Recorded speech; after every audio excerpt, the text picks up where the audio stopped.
morning, George. Morning, Steve. Commissioner said you wanted to see me. Yes, our elusive friend Ekman is in this country. Ekman?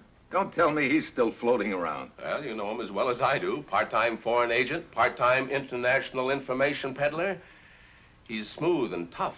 Yeah, he's been in our hair a long time. What's he doing in the States? That's what I want you to find out. We know one thing. Ekman wouldn't be connected with the thing unless it was big. And right now, that's what mystifies me. What do you mean? Well, why do you suppose Ekman would want to steal an old Civil War map? You know, for a moment I thought you said... You heard me. That's what I said. A Civil War map yet? Are you kidding? He stole it from the home of a Colonel Carruthers in Richmond just this morning. Yeah, but I still don't see why a Civil War map would be... Neither do I. That's why you're going to Richmond. Steve, there's a special plane waiting. You'll be there in a couple of hours. Talk to Colonel Carruthers, and then go where you have to and do what you have to do to find out what this is all about. Well, that's it, Steve. You've got your assignment. Good luck.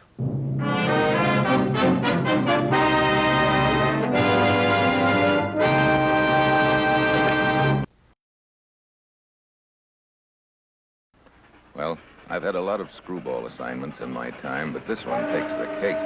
Lasso a slippery foreign agent named Ekman and try to find out why he swiped a Civil War map. I suppose the next thing I'll find out is that I'm up against a plot to blow up Chesapeake Bay. 2 hours and 20 minutes later, I arrive in Richmond. I head for Colonel Carruthers' place outside the city. Yes, sir? Colonel Carruthers? Mr. Mitchell, I presume? That's right, Steve Mitchell, Colonel. Well, come right in, Mr. Mitchell. Come right in, sir. Sit down. Thank you. Sit down, sir. Are you any relation to Randolph Mitchell of the South Carolina Mitchells? Well, not to my knowledge, Colonel. Yeah, that's too bad, sir. Splendid family, splendid in a true Southern tradition. Well, I'm sure they are. Colonel, they sent me down here. Yeah, they told me over the telephone, but I must confess I'm a bit puzzled why they'd send a man from Washington to investigate such a minor theft, Mr. Mitchell. But then the things they do in Washington have puzzled me for quite a spell now. Well, we were wondering if you could give us any reason why a foreign agent would want to steal an old map of a battle in the Civil War. Mr. Mitchell, we in the South always refer to the incident which you have just mentioned as the war between the states. Oh, I'm sorry, Colonel.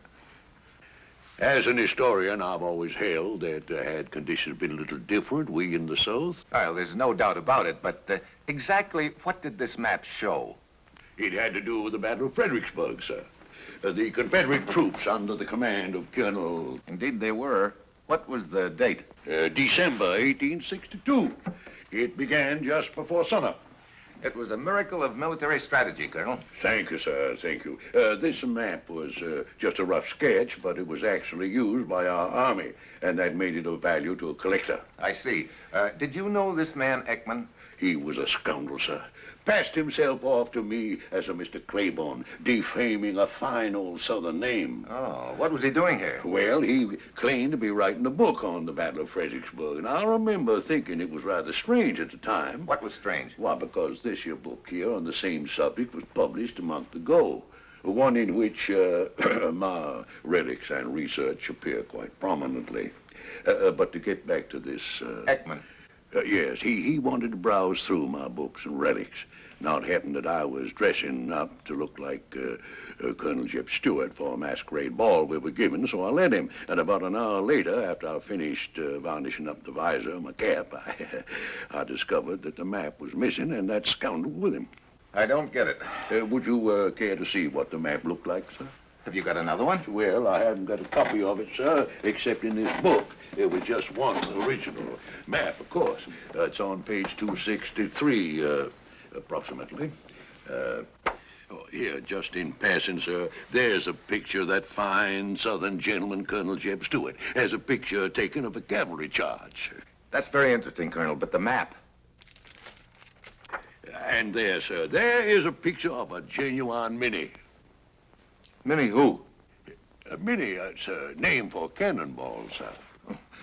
But the map, Colonel, please. Here, and there's a... Oh, no, that's somebody else's relic. Oh, here. There we are, sir. Now, why would a foreign agent want to steal that? Well, perhaps a man made a mistake, sir. No, Ekman doesn't make many mistakes, Colonel. What's this little scrawl here in the corner? Oh, that's the name of the man who made the map. Yeah, a Frenchman named Cartier. Yes, he fought for the great cause during the war. Great friend of my daddy's. In fact, it was his great-grandson who gave me the map. I see. Yes, Bill Carter comes from a fine old Richmond family. Carter? Cartier? Well, the name was changed a little during the years. You know, I imagine Bill was trying to sugar me up a little with the gift of that map so he could ask for my granddaughter Juliana's hand in marriage. I see. One thing more, Colonel. Yes, sir. Do you remember how this man Ekman came out here? Well, yeah, came in a taxi cab. Taxi cab. Well, that's a lead. A lead, sir? Yeah, I'm as much in the dark about this as I was before. I don't know what the reason was, but there must be a reason for Ekman to steal that map, and I've got to find out what the reason is. But first, I've got to find Ekman. Yeah, I see. Well, Colonel? Well, you won't stay and have a little libation with me, sir? No, thank you, sir. Goodbye, Colonel. Good day. 2 hours later, when the train from Richmond pulls out, I'm on board. I spend $25 for taxis and tips, but according to the taxi driver who took him to his hotel, and the starter who sent his cab to the station, and the ticket agent at the depot, Ekman is somewhere aboard this train. Thank you. Conductor, take a look at those.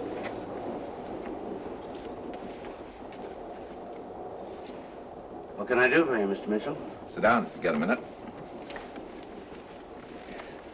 Conductor, I'm looking for a man named Ekman. I believe he's aboard this train.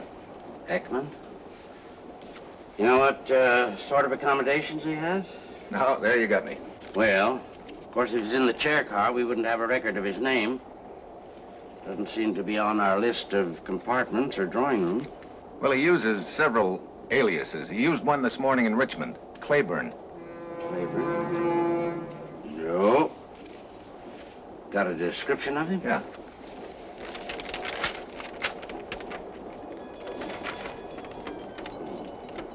Pretty general. That's the trouble. Ekman has a face you could lose in any kind of a crowd. He's made a fortune by looking like that. Got a pretty good crowd for him to get lost in this trip. Pretty full, huh? Yes. However, I'll pass this information on to the waiters and the porters. I'll check with you if I find out anything. Fine. By the way, we're going straight through to Miami, huh? That's right. Does that make sense? This Ekman, think he'd be headed that way? Timbuktu, Miami right now. Nothing makes sense in this deal. Well, make yourself at home in the club car, Mr. Mitchell. Thank you.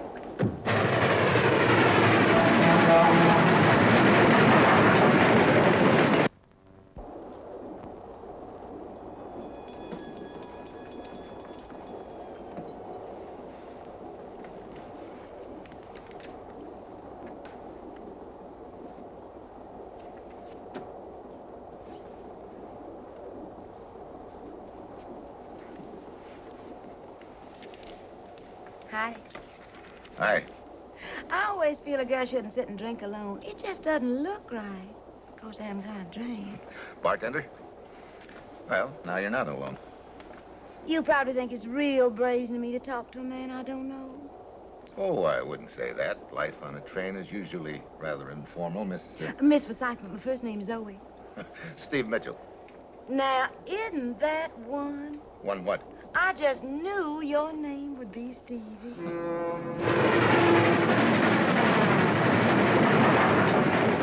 Poor little helpless girl like me needs friends wherever she is.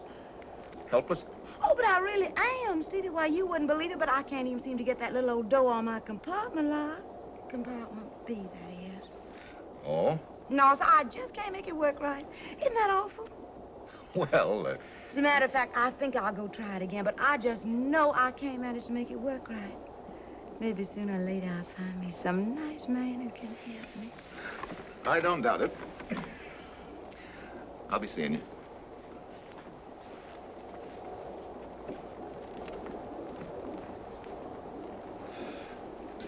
Quite a number, friend. Hmm? I say, little lady, quite a looker, isn't she? She's looking all right. Cully's the name. John J. Cully, Acme Button Company. Mitchell's mine. So you sell buttons, huh? Well, I don't give them away. Yes, I expect I've sold an average of 2/3 of a button to every man, woman, and child in this country. Well, that's quite a record, but what good is 2/3 of a button? Hey, you're pretty quick on the uptake, aren't you, huh? Oh, I'm card. Yes, you ought to be shuffled and cut. Yes, sir, I guess I've sold buttons in every state in the Union. The zipper hasn't got you scared, huh? Well, see, you know, that used to be a pretty nasty word to me. But the way I got it figured out now, it's a big world, friend. There's room for the zipper and the button. Well, that's reassuring. Yes, as our president said to me not over a week ago, he said, J.J., go out and button up the whole world. Say, that's a great thought. Oh, yes, very inspiring.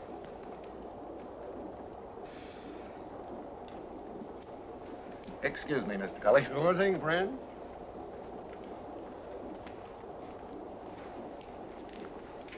One of the porters tells me that a man answering this general description is in drawing room D in the next car forward. Oh, He has reservations under the name of Pettibone. Might be the man you're looking for. thanks.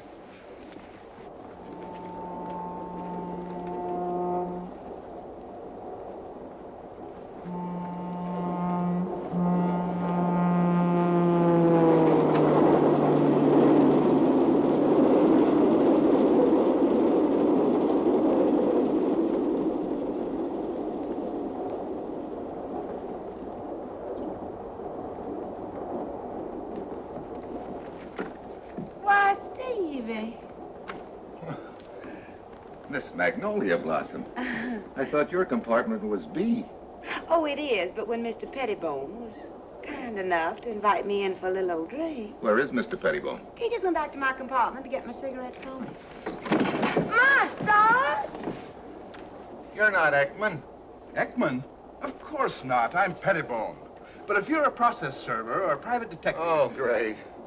Good evening, and thank you, Mr. Pettibone.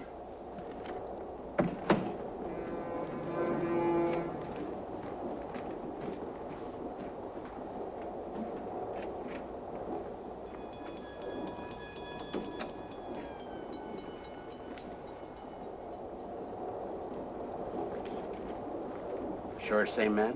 That's right. Any luck?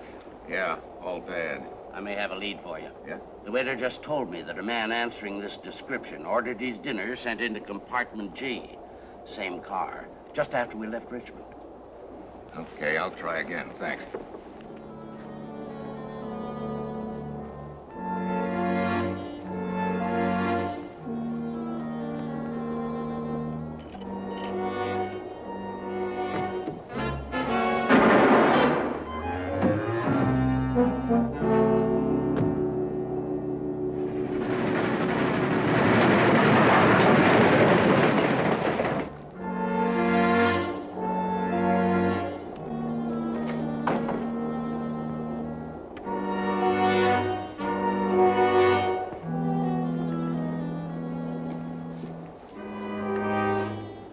It's Ekman. The compartment smells of Turkish tobacco, but Ekman isn't carrying any cigarettes. He's not carrying any Civil War map either. That looks like now I'll never know why he swiped it.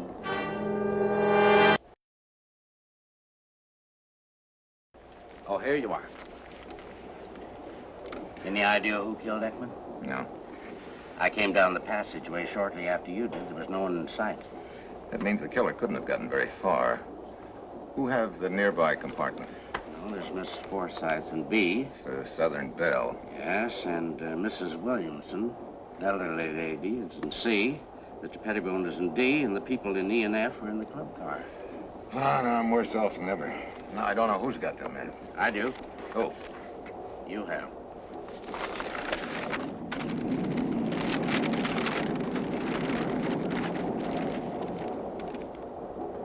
hey. That's it, all right. Where'd you get it? From the steward. Ekman gave it to the steward to lock in the dining car safe. I thought I'd better take a look and see what is in it. What's so important about it? There you've got me. Just a rough sketch drawn 90 years ago by a guy by the name of Cartier. Now,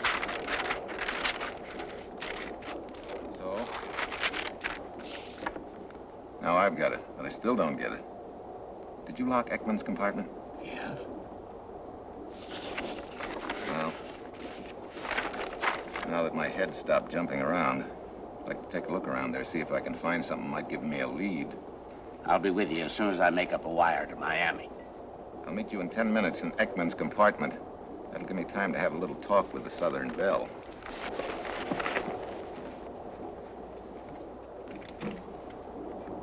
Well, I say. Hello, Zoe. I just bet you finally came to see if you can help me fix this little old lock on my door. Not exactly. How long did you stay at Pettibone's after I left, Zoe? Only a minute or two, Stevie. Why do you ask? A little while ago, a man was murdered a couple of compartments from there. Murder? You wouldn't know anything about that, would you? Of course. A murder? The things that can happen on a train. Yeah, the things that can happen on a train. Have you got a cigarette? I just remember. I'm all out. I see. Well, I'll see you later. Oh, you're sure not going to leave so soon, now, are you? Be brave, honey child.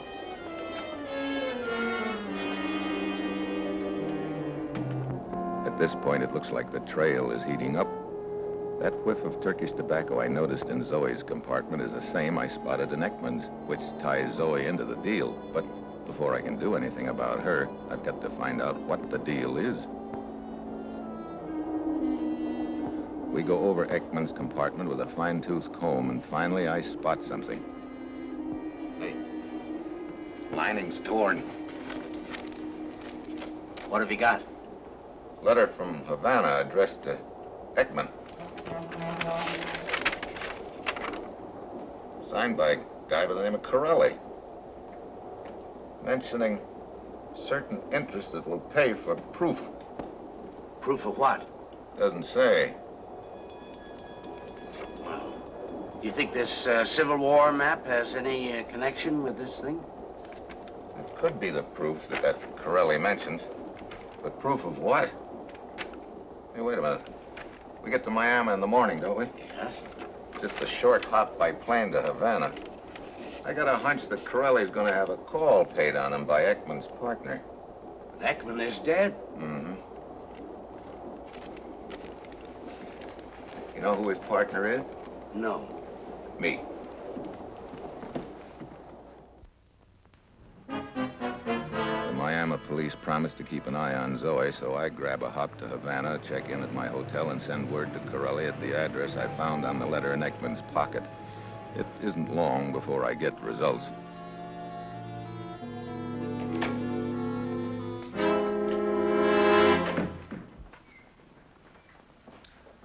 Corelli? Yes. Who are you? Friend of Ekman's. That is easy to say, but difficult to prove. Ekman has no friends. Where is he? Somebody caught up with him. He's dead. You killed him. But no matter. So now you want to make a deal. What is it you have to sell me? Don't you know? Of course. The question is, do you? The map of the Battle of Fredericksburg. You are too smart to have it with you. Wrong, Corelli. But big enough to hold on to it till I get my price. There is only one price. $10,000 American from the interests I represent, another $10,000 from the Altraz family. The Altraz family? Maybe it's worth more dough than I thought. I would advise you strongly not to try to bargain. Any further delay might ruin the entire transaction. All right, I'll let you know in a couple of hours. I will return at 8:30.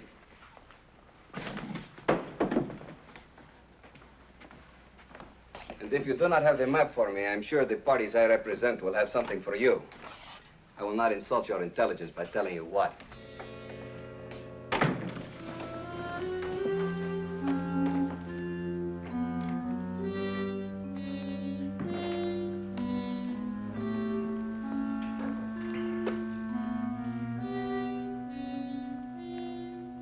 Gibney, Washington. LD 541. At last, I've got a lead, or rather a name, the Altraz family. I put in a call to the commissioner's office and ask for a check on them. Then I go downstairs to dinner.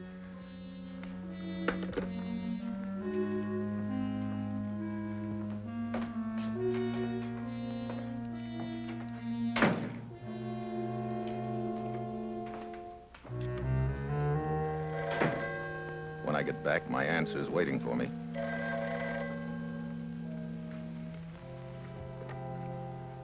Hello? Well, we drew a blank on the first name you gave us. Plenty on file about the Altraz family. Okay, George, let's have it. The Altraz family has been a thorn in our side for some time. Especially Mrs. Altraz. She owns some property in the Middle East that has a chromite mine on it. That's the stuff they use in making steel, isn't it?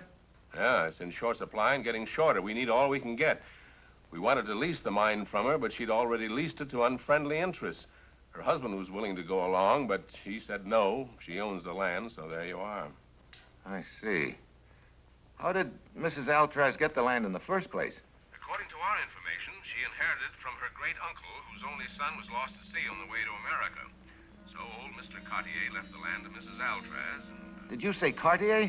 Mrs. Altraz's maiden name. Does it ring a bell? A fire alarm. And where there's a fire alarm, there's usually smoke. Well, that's one way of putting it. Anything more I can do to help? I'm afraid you're too far away right now, George. What? I'll check with you later. I hope. All right, Zoe. You can come out now. You got the wrong party, friend.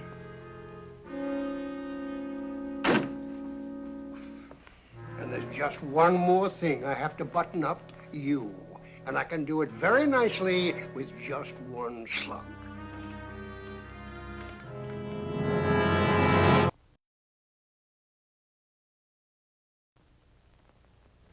Reach in your pocket real gentle. I can pull out that map and hand it over. You know, it took me a long time to figure out why that map was so valuable to Mrs. Altraz and the Middle Eastern interests that she rents that mining land to. The map proves that she doesn't own the land, right? Right. That's quite an interesting little piece of paper, isn't it, friend? It sure is. You know, she inherited that from old Cartier when he thought that his only son was lost at sea on the way to America. But he reached America, and he drew that map, and he signed it with a date. And he's got a lot of direct descendants right now living in Richmond, Virginia. Take young Bill Carter, for instance. He's the one that gave the map to old Colonel Carruthers. So you're a bright boy, aren't you, friend? Got it all figured out. Too late. You killed Ekman, too, huh? Merely to increase the profits. Originally, it was going to be a three-way split. You, Corelli, and Ekman. Now it's a two-way split, huh? One-way split. I'll be gone before Corelli arrives. Hey, you're a real go-getter. That explains the Turkish tobacco smell in Ekman's compartment. You were leaving, you heard the conductor coming down the passageway, so you ducked into another compartment. Zoe's. She was with Pettibone at the time. Now, look, friend, Stolen's not going to do you any good. Now, just trot out that map and hand it over. I haven't got it on me. Well, give me that. I've been over these rooms. You haven't been as thorough as you thought, Button Boy. It's over there. No sale. I've been through those drawers. You weren't quite as thorough as you thought you were there, Button Boy. You see, it's taped to the top of the partition between the drawers. I think it's in that drawer right there. Now, Okay, I'll get it. no, you won't. Not so fast. You may have a gun in there yourself. I'll get it. Up.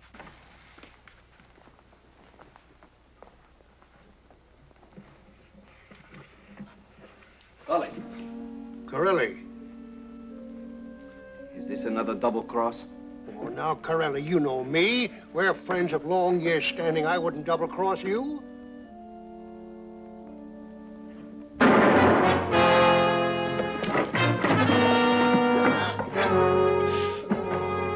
What's the matter? Did I hurt the little Patty? Oh, now, look, friend. Maybe we can make a deal. You're through dealing, Button Boy. The cards just got stacked against you. I'm sure when the Carters back in Virginia hear that they own that mining land, they'll be glad to deal with my government. You know, when you were little, you learned to play that game wrong. What do you mean? Button. Who's got the button? Me. Okay, here we go.